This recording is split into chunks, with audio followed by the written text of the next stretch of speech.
Hello students, I hope you are all fine. आज class 12th का view matrix का ये चैप्टर है।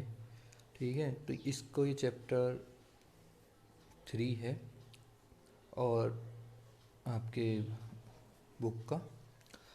अब सबसे पहले हम इसकी परिभाषा को देखते हैं कि आव्यूह कहते किसको हैं। कि mn संख्याओं को m पंक्तियों तथा n स्तंभों में व्यवस्थित करने पर जो आयताकार सारणी प्राप्त होती है उसे mn आव्यूह कहते हैं। मतलब ये आपकी पंक्तियां हैं और ये आपके स्तंभ हैं और इनमें के अंदर जो टोटल m पंक्तियां और n स्तंभ मिलकर तो ये m into n, m multiply n लिखा है, इसको हम बोलते हैं आव्यूह की कोटि। यानी कि पंक्तियों के नंबर पहले लिखे जाते हैं और स्तंभ के नंबर हमेशा बाद में। आव्यूह का कोई संख्यात्मक मान नहीं होता, मतलब आव्यूह का पर्टिकुलर कोई अपनी वैल्यू नहीं होती। कोई आव्यूह जिन संख्याओं से निर्मित होते हैं वे अवयव या एलिमेंट कहलाते हैं। मतलब a11 a12 ये जो सब हैं वो आव्यूह की क्या हैं, एलिमेंट या अवयव।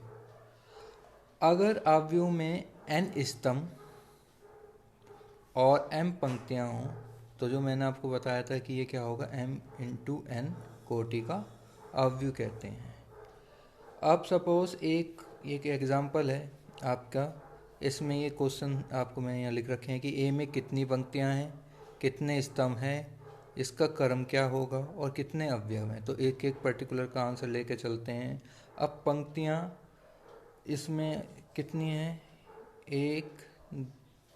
एक, दो और तीन, जो मैंने R1 R2 R3 से भी शो कर रखे हैं, इसलिए तीन पंक्तियाँ हैं।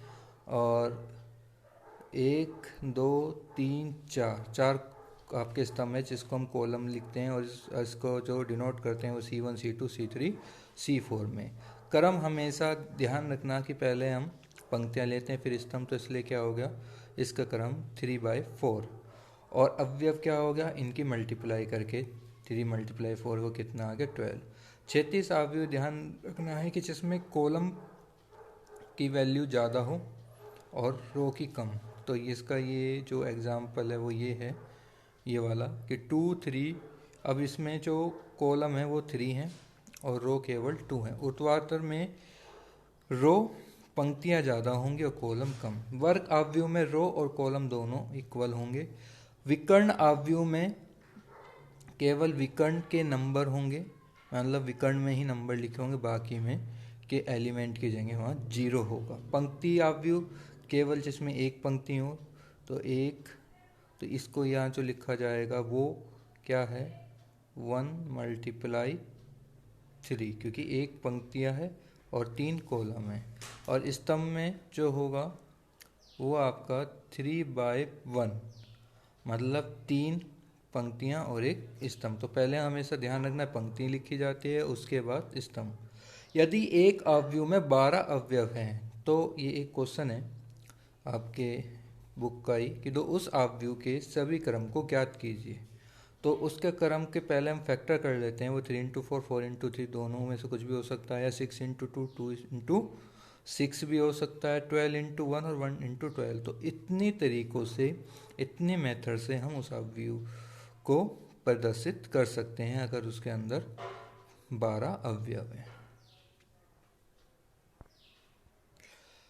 अब हम दो आव्यूह समान कब कहलाते हैं उसके बारे में यहाँ पे डिस्कशन करेंगे कि दो आव्यूह समान कहलाते हैं यदि दोनों आव्यूह में ये दो चीज़ें होनी नेसेसरी है। एक तो उनके क्रम समान हो और दूसरे उनके संगत अवयव बराबर हो। मतलब एक तो क्रम का मतलब ऑर्डर इक्वल हो और संगत अवयव का मतलब कि अगर कोई a11 है तो उसके सामने वाला अवयव उसके बराबर होगा। तो अब आव्यूह का योगफल, मतलब अब आपको आगे जो इसमें ऑपरेशन यानी कि आव्यूह को कैसे जोड़ा जाता है, माइनस करा जाता है और कैसे उनके गुणनफल मतलब गुना करी जाती है, इसके बारे में इसमें आगे अब डिस्कशन होगा। सबसे पहले आव्यूह का जो योगफल है वो दो आव्यूह का योगफल तभी संभव है, इसे बहुत ध्यान से देखना, जब उनके क्रम समान हो। मतलब ये भी 2/2 है, एक ही कोई अवयव और बी भी 2/2 है। तो जब हम इनको a प्लस बी कर सकते हैं, यदि a सपोज करो 2/3 होता और b सपोज करो 3/2 होता तो इसके हम कोई भी योगफल नहीं कर सकते थे। तो यानी कि किसी भी दो अवयव को जोड़ने के लिए उनका ऑर्डर, मतलब ये क्रम इक्वल होना नेसेसरी है, ज़रूरी है। तो a प्लस बी कर कर बस इसको हमको ऐड करना है। 1 + 3, 0 + 2, 2 + 7 और -1 + 8। तो इस तरीके से हम दो अवयव को ऐड करेंगे। तो 4, 2, 9 और 7।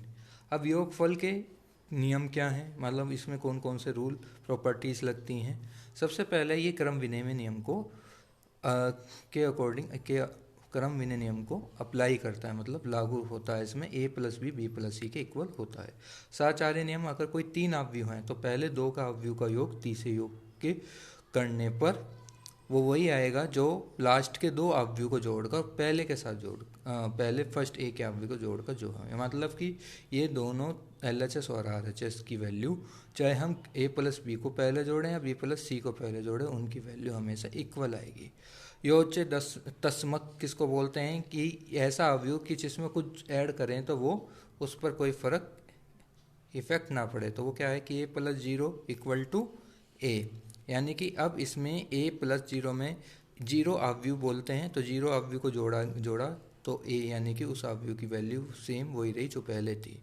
योज्य प्रतिलोम क्या होता है कि वह अवयव, मतलब एक किसी अवयव में अगर दूसरा अवयव इस तरह का जोड़ा जाए कि उनको प्लस करके 0 आ जाए तो दूसरे वाला अवयव पहले का योज्य प्रतिलोम कहलाता है, यानी कि -a + a का योज्य प्रतिलोम है। इसी प्रकार दो अवयव का अंतर भी हम प्राप्त कर सकते हैं a - b।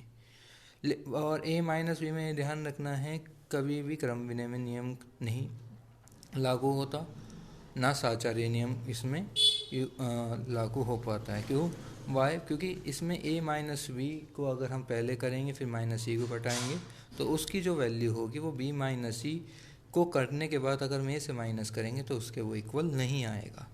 अब अवयव का गुणनफल, जो कि सबसे ज़्यादा इम्पोर्टेंट है आपके ये पूरे ही अवयव के टॉपिक में, सबसे ज़्यादा जो यूज़ होगा वो उस गुणनफल ही होगा। अब दो अवयव a और b का गुणनफल हम कब कर सकते हैं स्टूडेंट, इसको बहुत अच्छी तरीके से समझना। तभी किया जा सकता है तब अवयव a में स्तंभों की संख्या, यहाँ पर से मैं हेडलाइन कर रहा हूँ कि यहाँ पर ये स्तंभों की संख्या उसके पंक्तियों की संख्या के बराबर हो। मतलब स्तंभ आपका 2/2 है और अगर एक कोई फॉर एग्जांपल अगर a बराबर 1 - 1 और 1 हो तथा b बराबर 1 to 5 और 3 to 1 है, तो ये 2/2 और ये 2/3।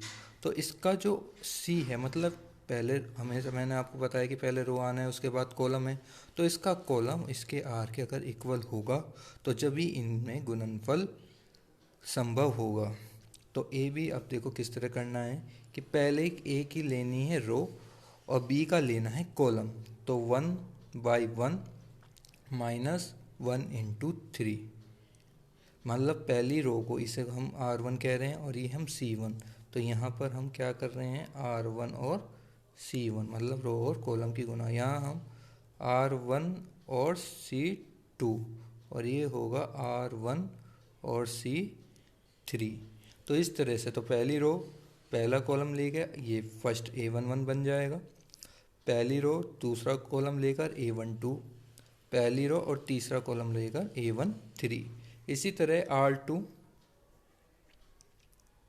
R2 C1, R2 C2 और R3 C3, R2 C3, मतलब दूसरी रो को लेना है सेम, उसको पहले कॉलम के साथ मल्टीप्लाई, फिर दूसरी रो को दूसरे कॉलम के साथ और फिर इस दूसरी रो को तीसरी कॉलम के साथ। इनके मल्टीप्लाई करके आपको नॉर्मल जहाँ माइनस है माइनस, जहाँ प्लस है वहाँ प्लस ही ऐड करना है। तो 1 - 3, 2 - 2, 5 - 1 मल्टीप्लाई करने के बाद 1 + 3 -2 -1 -2 +2 और -5 + 1। तो जब आप इसको सोल्व करेंगे तो -2 0 4 और 2 0 -4। इसमें एक बात ये ध्यान रखनी है कि कभी भी a और b की अवयव का गुणनफल बी और ए के अवयवी के गुणनफल के बराबर नहीं होगा। क्यों नहीं होगा? क्योंकि मैंने आपको पहले ही बताया था इसमें कंडीशन एक ही है, वो है सी का कॉलम का पहले की कॉलम का दूसरे की रो का इक्वल होना। अगर ये कंडीशन है वैलिड, इक्वल है, तो आपकी ए बी की मल्टीप्लाई होगी, अदरवाइज बी ए की मल्टीप्लाई पॉसिबल नहीं है। क्यों नहीं है? क्योंकि ये 3 है, क्योंकि यहाँ 3 है कॉलम और इसमें यहाँ 2 है, तो अगर कॉलम आर के इक्वल नहीं है तो गुणनफल भी संभव नहीं है। आई होप आपको ये जो मैंने आपको पूरा अवयव का योगफल, गुणनफल और अवयव है क्या इसके बारे में और माइनस करने जो मैंने आपको बताया वो आपको अच्छी तरीके से समझ में आ गया होगा।